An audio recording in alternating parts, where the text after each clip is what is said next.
ഇന്ന് ഒരു മഞ്ഞുതുള്ളിയുടെ അനുഭവത്തിലൂടെ നമുക്ക് കടന്നു പോയാലോ? ഒരിക്കൽ ഒരു മുത്തശ്ശനും പേരക്കുട്ടിയുമായി ഒരു ബസ് സ്റ്റോപ്പിൽ ഇരിക്കുകയാണ്. അദ്ദേഹത്തിന് യാത്ര പോകാനുള്ള വാഹനം വരുവാൻ അല്പം കൂടി സമയമുണ്ട്.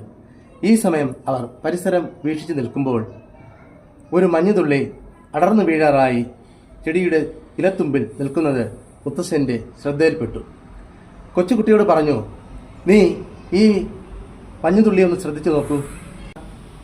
പൂക്കളും പരിസരത്തുള്ള ബിൽഡിങ്ങുകളും പച്ചപ്പും ഹരിതാപവും ഈ മനോഹരമായിരിക്കുന്ന പ്രകൃതിയുടെ എല്ലാ ദൃശ്യ ഭംഗിയും നമുക്ക് കാണുവാനായിട്ട് കഴിയുന്നുണ്ട്.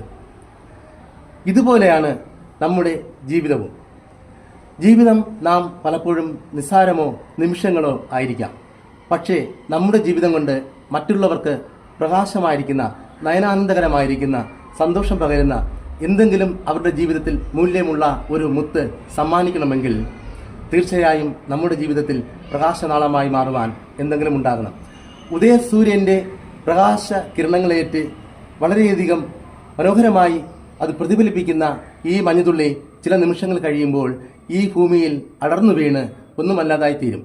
പക്ഷേ അത് ജീവിച്ചിരുന്ന സമയത്ത് അല്പം നിമിഷങ്ങൾ മാത്രമാണെങ്കിൽ പോലും അത് പങ്കുവച്ചത്, മറ്റുള്ളവർക്ക് പ്രദാനം ചെയ്തത് വളരെ നയനാനന്ദകരമായ ഹൃദയമായ ഒരു കാഴ്ചയാണ്.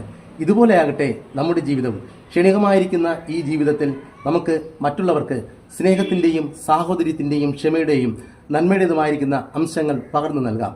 ഓരോ ജീവിതവും നന്മയാകട്ടെ, അനുഗ്രഹമാകട്ടെ.